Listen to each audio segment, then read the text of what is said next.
ያለፈው ቅዳሜ ጥር 2 ቀን 2018 ዓ.ም በቢሾፍቱ ግዙፍ ዓለም አቀፍ ኤርፖርት ለመገንባት በጠቅላይ ሚኒስትር ዶክተር አብይ አህመድ የመሰረት ድንጋይ ተቀምጧል። ይህንን ጉዳይ ከቱሪዝም ሀብታችን ጋር አያይዘን ለማየት እዚህ ስቱዲዮ እንግዳ ጋብዘናል። እንግዳችን የቱሪዝም ሚኒስትር ዴኤታ ስለሺ ግርማ ናቸው። ከእሳቸው ጋር ቆይታ እናደርጋለን። እንኳን ደህና መጡ። እንኳን ደህና ቆያችሁ።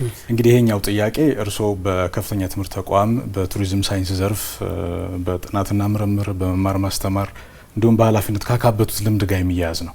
እንደሚታወቀው የኤርፖርቱ የመጀመሪያ ምዕራፍ ሲጠናቀቅ ከ60 ሚሊዮን በላይ ሰው በአመት ሙሉ በሙሉ ሲጠናቀቅ ደግሞ ከ110 ሚሊዮን በላይ መንገደኞችን የማጓጓዝ አቅም አለው። ይሄ ቁጥር ምን ማለት ነው? ምንን ያሳየናል ከሚለውን ጀምር። ጥሩ። ያው የኤርፖርት ግንባታን አጠቃላይ የሚኖረውን የቱሪዝም ጠቀሜታ ለመረዳት እንደው ባጭሩ በዚህ በሚዲያ ቋንቋ ብናይ የትራይፖድ የሚባለው አጠቃላይ ካሜራውን የሚሸከመው መሳሪያ አለ። ለቱሪዝምም በተመሳሳይ 3 ምሰሶዎች የቱሪዝም እንቅስቃሴ ካልነበረበት ወይም ከነበረበት አነስተኛ አፈጻጸም ወደሚፈለገው ደረጃ ለማደግ 3 ነገሮች መሟላት አለባቸው። የመጀመሪያው ቱሪስቶችን እንደ ማግኔት ስቦ የሚያመጣው መስህብ የባህል፣ የታሪክ፣ የተፈጥሮ ሀብት፣ የዱር እንስሳት ሊሆን ይችላል። እዚህ የምንሰራቸው አይነት ሙዚየሞች፣ ፐብሊክ ፓርኮች እነኚህ አይነት ነገሮች ያስፈልጋሉ። አንዱ እሱ ነው። ሁለተኛውና ጠቃሚ ነገር እነኚህን ነገሮች ለማየት ከተለያየ ዓለም ሀገራት የሚመጡ እንግዶች ይኖራሉ። ከሀገር ውስጥ የሚንቀሳቀሱ ሰዎች ይኖራሉ። ስለዚህ በተለይ ከዓለም ላይ ተሻምተን ለምናመጣቸው እንግዶች ዓለም ላይ ያለንን የገበያ ድርሻ ለማስፋት የሚያስችል የትራንስፖርት አማራጭ ያስፈልጋል። ስለዚህ ሁለተኛው እሱ ነው። ሶስተኛው ከመጡ በኋላ የሚያርፉበት የሚመገቡበት ሆቴል፣ መስተንግዶ የሚሰጡ ሬስቶራንቶች፣ አስጎብኚዎችና ሌሎች አገልግሎት ሰጪ ተቋማትን ሊይዝ ይችላል። ስለዚህ ሁለተኛው እና መሰረታዊው ጉዳይ አሁን በማሟላት ላይ ነን ማለት ነው። ይህም ማለት የኢትዮጵያ አየር መንገድ አጠቃላይ እድገት በተለይም ደግሞ በአሁኑ ሰዓት በክቡር ጠቅላይ ሚኒስትር ተመርቆ ይፋ የተደረገው ለግንባታ የሚጀመረው የኢትዮጵያ አዲሱ ዓለም አቀፍ ኤርፖርት ነው። ይሄ ኤርፖርት 60 ሚሊዮን በመጀመሪያው ምዕራፍ ነው። በአጠቃላይ ሲጠናቀቅ ወደ 110 ሚሊዮን እንግዶችን ማስተናገድ የሚችል ትልቅ የአፍሪካ ሀብ ነው። በዓለም አቀፍ ደረጃ ከግንባር ቀደሞቹ ተወዳዳሪ የሆነ ነው ማለት ነው። እንግዲህ በቱሪዝም አይን ስናየው ቅድም እንዳልኩት አንደኛ የሶስቱን መሰሶች መቆሚያ አንዱን እያሟላን ያለንበት ሁለቱ አሉን። ስለዚህ ይሄኛውን በዓለም አቀፍ ደረጃ ተወዳዳሪ የሆነ ጠንካራ ኤርፖርት እንዲኖረን የሚያስችል ነው። ሶስተኛ እነዚህ 60 ሚሊዮን ሰዎች ወደ ሀገራችን ለመጀመሪያው ምዕራፍ እንኳን መምጣት ሲጀምሩ በቱሪዝም ስቶፕ ኦቨር ቱሪዝም የምንለው አለ። በአገራችን ውስጥ በኤርፖርቶች አቋርጠው አልፈው የሚሄዱ እንግዶች ይኖራሉ። እነዚህን እንግዶች አገራችን ውስጥ ያለውን ጸጋ በማስተዋወቅ ኢንፍላይት መጋዚን ላይ የተለያዩ የፕሮሞሽናል ቪዲዮዎች ላይ በዓለም ላይ በምንሰራቸው የትሬድ ፌርና የቢዝነስ ቱ ቢዝነስ የንግድ ለንግድ ትስስር መድረኮች ላይ ሮድ ሾው ላይ አገራችን እናስተዋውቃለን። በዚህ ምክንያት ያወቁ ሰዎች 60 ሚሊዮኑ ውስጥ የተወሰነ ሚሊዮን አልፈው ሊሄዱ የሚችሉ ይኖራሉ። እነዚህን በምንሰራቸው ፕሮሞሽኖች በአሁን እያለማናቸው ባሉ ግዙፍ የቱሪዝም መዳረሻ ፕሮጀክቶች በገበታ ያለሙት ፕሮጀክቶችን ብናይ አሁን እየተሰራ ያለው ኤርፖርት 60 ኪሎ ሜትር 40 ኪሎ ሜትር ርቀት ላይ ነው ሊትራሊ። ይህ ማለት በጣም በቀላሉ አሁን የባቡር ትራንስፖርትም ይኖረዋል፣ የመንገድ ኮኔክሽኖች ይኖሩታል። በፊው ሚኒትስ በ30 ደቂቃ በ20 ደቂቃ በረው መጥተው አዲስ አበባ ላይ የሚሰሩትን ግዙፍ የመዳረሻ ልማት ፕሮጀክቶች ቤተ መንግስት መጎብኘት ይችላሉ። ሙዚየሞች ፊውቸሪስቲክ የሆነ የሳይንስ ሙዚየምን ጨምሮ መጎብኘት ይችላሉ። ምድረ ቀደምት የሆንበትን ማስረጃ ሉሲን መጎብኘት ይችላሉ በብሔራዊ ሙዚየም። በቅርብ መጥተው ደግሞ አሁን አዳዲስ እየተሰሩ ያሉ የተለያዩ ፐብሊክ ፓርኮችንም ጭምር መጎብኘት ይችላሉ። አዲስ አበባ በጣም ምቹና ለቱሪስቶች እንቅስቃሴ ደስታን የምትፈጥር እርካታን የምትፈጥር ከተማ ሆናለች። ለጉባኤም የሚመጡ ጭምር ይኖራሉ። ስለዚህ እነኚህን በቀላሉ ስበን ለማምጣት በ60 ሚሊዮን አዲስ የገበያ እድል ይዞ መጥቷል ማለት ነው። ከዚህ ውስጥ 5% እንኳን ይሄ በጣም ኮንሰርቫቲቭ ፕላኒንግ ነው ብናሳምን 3 ሚሊዮን ቱሪስቶች ኢትዮጵያ ውስጥ መጎብኘት ይችላሉ። አሁን ከ1.4 ሚሊዮን ያለፈ አይደለም አገራዊ ጎብኛችን ያወራን ያለ ነው 2 እጥፍ 3 እጥፍ ማድረግ እንችላለን ማለት ነው። 2% እንኳን ከ100 ሰው 2 ሰው ብናሳምን 1.2 ሚሊዮን ተጨማሪ የቱሪስት ቁጥር እንቀበላለን። ይህ ማለት በተለይ 5% 10% እያደረግን ስንሄድ አጠቃላይ አገራችን ከአፍሪካ ቀዳሚ ከሆኑ የውጭ ቱሪስቶችን ከሚቀበሉ አገራት ተርታ ለማሰለፍ ከፍተኛ ጠቀሜታ ያለው ማለት ነው። በዚህ ውስጥ በርካታ የስራ እድል ይፈጠራል። ከፍተኛ የሆነ የውጭ ምንዛሬ ይገኛል። ለሀገራችን ሰፊ የሆነ የገጽታ ግንባታ እድል ይፈጥራል። በኤርፖርቱ ምክንያት ኢትዮጵያን ሰምቶ አይቶ የማያውቅ ሰው ኢትዮጵያን ለመጀመሪያ ጊዜ ይሰማል። ኢትዮጵያን አይቶ የማያውቅ ሰው በኤርፖርቱ ምክንያት አልፎ ስለሚሄድ ወይም ኢትዮጵያ ብሎ ስለሚመጣ ኢትዮጵያ ውስጥ ያሉ የቱሪዝም መዳረሻዎችን የመጎብኘት እድል ያገኛልና በቱሪዝም አይን በጣም በርካታ የቱሪስት ቁጥር በተለይ በ10 ዓመት መሪ የልማት እቅዳችን ላይ ያስቀመጥነውን ራዕይ ለማሳካት ከፍተኛ የሆነ ሚና ይጫወታል።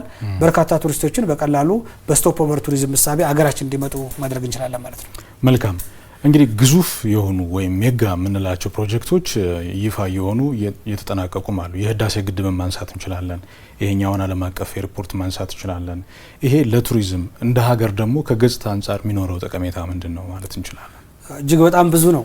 ምክንያቱም ለምሳሌ ያው ያነሳቸው እንዳሉ እነ ማዳበሪያ አለ፣ የጋዝ አለ ይፋ የተደረጉት ቅድም ያነሳቸው ነበር አንተ፣ የኤርፖርቱ አለ፣ ከዚህ ውጭ ህዳሴው ግድብ አለና ብዙ ናቸው ግዙፍ ፕሮጀክቶች።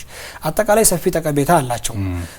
ከአየር ትራንስፖርት በተለይ ከኤርፖርቱ ጋር ተያይዞ ስናነሳ በዓለም ላይ አሁን ያለው አጠቃላይ የቱሪዝም እንቅስቃሴ 60% ዲፔንድ የሚያደርገው በአየር ትራንስፖርት ነው። ስለዚህ የአየር ትራንስፖርት በጣም ዶሚናንት የሆነ የትራንስፖርት ሴክተር ነው። ለቱሪዝም እንቅስቃሴው ከፍተኛ አስተዋጽኦ ያበረክታል። እኛ ሀገር ከመንገድ አልፎ አሁን የባቡርም እየጀመርን ነው። ይሄ አዲሽናል ቤኔፊት አለው ማለት ነው። በአጠቃላይ ከገጽታ ግንባታ አንጻር ቅድም እንዳነሳሁት በሀገራችን ውስጥ 60 ሚሊዮን በየአመቱ ስለ ኢትዮጵያ የሚሰማ ኢትዮጵያን አቋርጦ የሚሄድ ኢትዮጵያ ውስጥ ገብቶ የሚጎበኝ ሰው በቀላሉ ስለ ሀገራችን ገጽታ ስለ ሀገራችን ማስተዋወቅ የምንችልበት ሰፊ እድል ይፈጥራል። ሲመጡ በኢትዮጵያ አየር መንገድ ነው አብዛኞቹ የሚመጡት።